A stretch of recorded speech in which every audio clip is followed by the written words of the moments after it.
The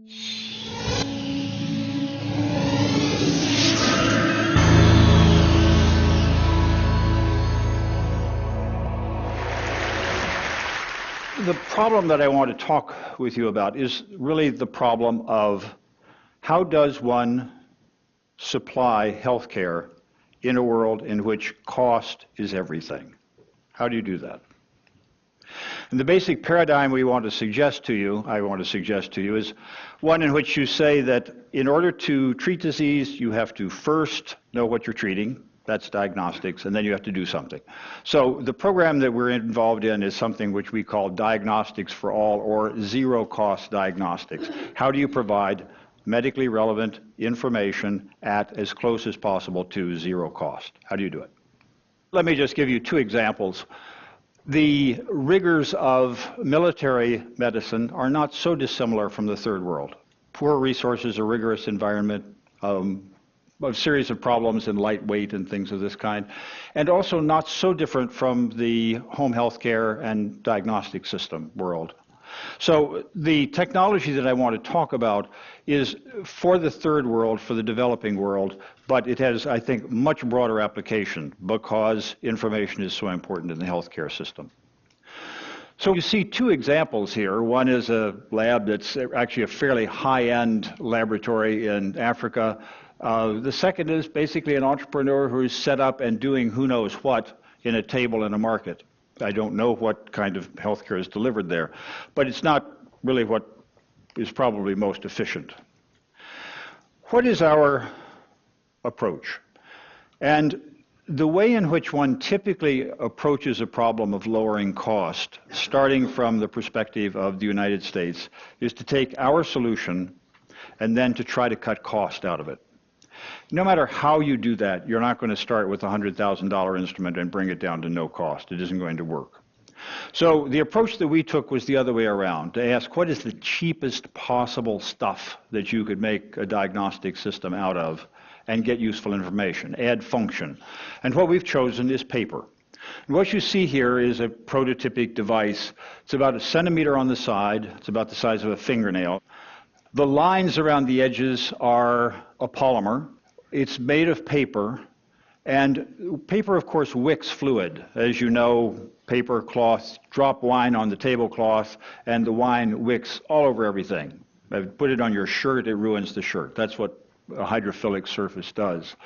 So in this device, the idea is that you dip the bottom end of it in a drop of, in this case, urine. The fluid wicks its way into those chambers at the top. The brown color indicates the amount of glucose in the urine. The blue color indicates the amount of protein in the urine. And the combination of those two is a first-order shot at a number of useful things that you want. So this is an example of a device made from a simple piece of paper. Now, how simple can you make the production? Why do we choose paper? There's an example of the same thing on a finger showing you just basically what it looks like. One reason for using paper is that it's everywhere. We have made these kinds of devices using napkins and toilet paper and wraps and all kinds of stuff. So the production capability is there. The second is you can put lots and lots of tests in a very small place. I'll show you in a moment that the stack of paper there would probably hold something like 100,000 tests, something of that kind. And then finally, a point that you don't think of so much in developed world medicine, it eliminates sharps. And what sharps means is needles, things that stick. If you've taken a sample of someone's blood and someone might have hepatitis C, you don't want to make a mistake and stick it in you. You don't want to do that. So how do you dispose of that? It's a problem everywhere, and here you simply burn it. So it's a sort of a practical approach to starting on things. Now you say, if paper's a good idea, other people have surely thought of it, and the answer is, of course, yes. Those half of you, roughly, who are women, at some point may have had a pregnancy test. And the most common of these is in a device that looks like the thing on the left. It's something called a lateral flow immunoassay. And in that particular test, urine, either containing a hormone called HCG, does or does not flow across a piece of paper. And there are two bars. One bar indicates that the test is working, and if the second bar shows up, you're pregnant. This is a terrific kind of test. in a binary world. And the nice thing about pregnancy is either you are pregnant or you're not partially pregnant or thinking about being pregnant or something of that sort. So it works very well there, but it doesn't work very well when you need more quantitative information. There are also dipsticks, but if you look at the dipsticks there for another kind of urine analysis, there are an awful lot of colors and things like that. What do you actually do about that in a difficult circumstance? So the approach that we've started with is to ask, is it really practical to make things of this sort? And that problem is now, in a purely engineering way, solved. And the procedure that we have is simply to start with paper. You run it through a new kind of printer called a wax printer. The wax printer does what looks like printing. It is printing. You put that on, you warm it a little bit, the wax prints through, so it absorbs into the paper, and you end up with the device that you want. The printers cost $800 now. They'll make, we estimate that if you were to run them 24 hours a day, they'd make about 10 million tests a year. So it's a solved problem. That particular problem is solved. And there's an example of the kind of thing that you see. That's on a piece of 8 by 12 paper. That takes about 2 seconds to make.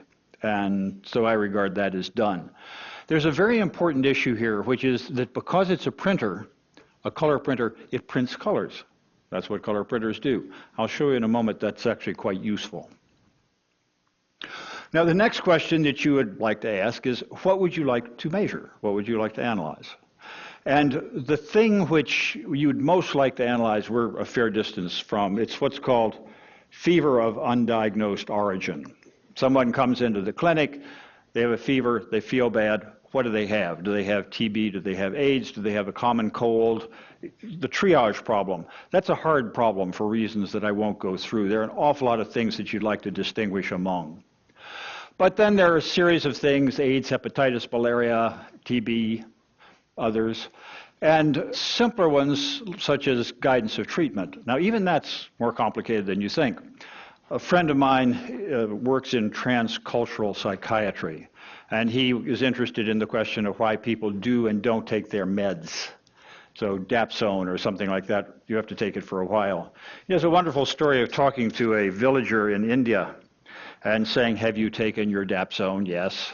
Have you taken it every day? Yes. Have you taken it for a month? Yes. What the guy actually meant was that he'd fed a 30-day dose of Dapsone to his dog that morning. And he was telling the truth, because in a different culture, the dog is a surrogate for you. Today, this month, since the rainy season, there are lots of opportunities for misunderstanding. And so an issue here is to, in some cases, to figure out how to deal with matters that seem uninteresting, like compliance. Now, take a look at what a typical test looks like. Prick a finger, you get some blood, about 50 microliters. That's about all you're going to get, because you can't use, the usual sort of systems. You can't manipulate it very well, although I'll show something about that in a moment. So you take the drop of blood, no further manipulations, you put it on a little device. The device filters out the blood cells, lets the serum go through, and you get a series of colors down in the bottom there. And the colors indicate disease or normal. But even that's complicated, because to me, colors might indicate normal, but after all, we're all suffering from probably an excess of education. What do you do about something which requires quantitative analysis? And so the solution that we and many other people are thinking about there, and at this point there's a dramatic flourish, and out comes the universal solution to everything these days, which is a cell phone, in this particular case a camera phone. They're everywhere, 6 billion a month in India. And the idea is that what one does is to take the device, you dip it, you develop the color, you take a picture, the picture goes to a central laboratory. You don't have to send out a doctor. You send out somebody who can just take the sample. And in the clinic, either a doctor or ideally a computer, in this case, does the analysis. Turns out to work actually quite well, particularly when your color printer has printed the color bars that indicate how things work. So my view of the healthcare worker of the future is not a doctor, but it's an 18-year-old, otherwise unemployed, who has two things. He has a backpack full of these tests and a lancet to occasionally take a blood sample and an AK-47. And these are the things that get him through his day.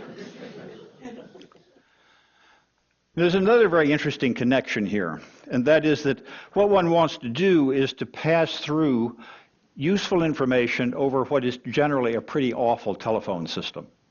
It turns out there's an enormous amount of information already available on that subject, which is the Mars rover problem. How do you get back an accurate view of the color on Mars if you have a really terrible bandwidth to do it with?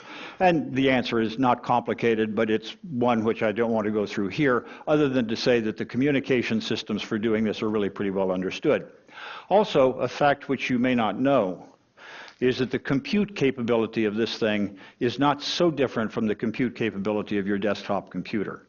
This is a fantastic device which is only beginning to be tapped. I don't know whether the idea of one computer, one child makes any sense, that here's the computer of the future, because the screen is already there and they're ubiquitous.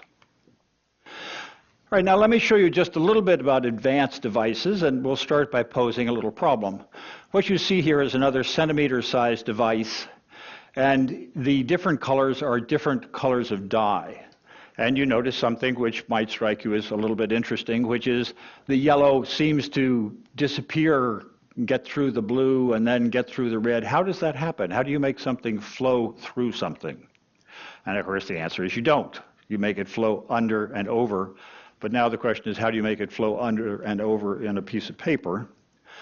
And the answer is that what you do, and the details are not terribly important here, is to make something more elaborate. You take several different layers of paper, each one containing its own little fluid system, and you separate them by pieces of literally double-sided carpet tape, the stuff you use to stick the carpets onto the floor.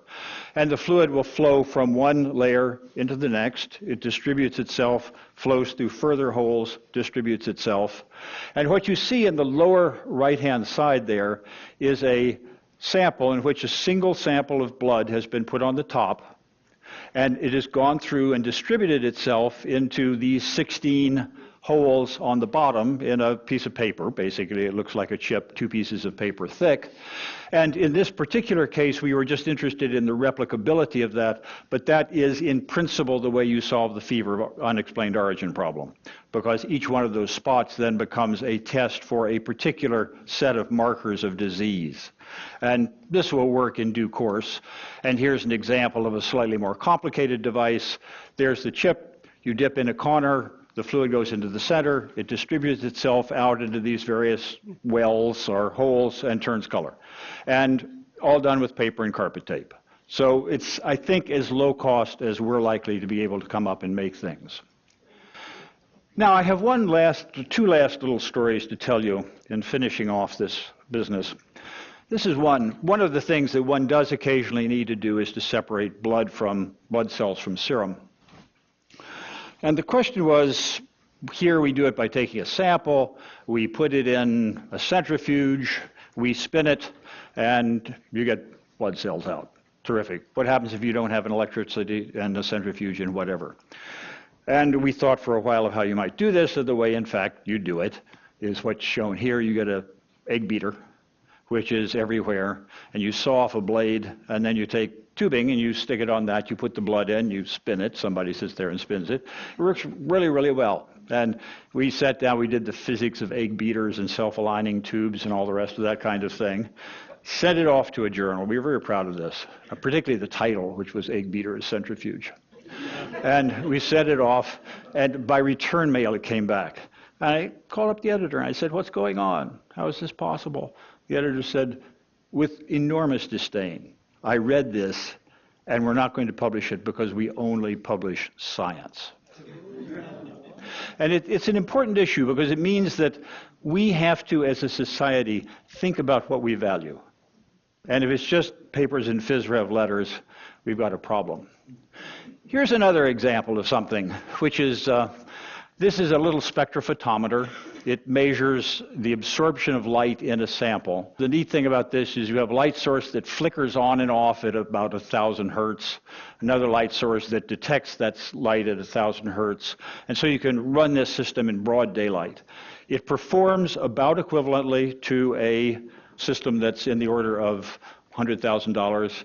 It costs $50. We can probably make it for 50 cents if we put our mind to it. Why doesn't somebody do it? And the answer is, how do you make a profit in a capitalist system doing that? Interesting problem. So let me finish by saying that we've thought about this as a kind of engineering problem. And we've asked, what is the scientific unifying idea here? And we've decided that we should think about this not so much in terms of cost, but in terms of simplicity. And simplicity is a neat word, and you've got to think about what simplicity means. I know what it is, but I don't actually know what it means.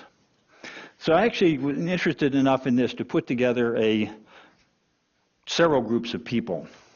The most recent involved a couple of people at MIT, one of them being an exceptionally bright kid who's one of the very few people I would think of who's an authentic genius. We all struggled for an entire day to think about simplicity, and I want to give you the answer of this deep scientific thought. So in a sense, you get what you pay for. Thank you very much.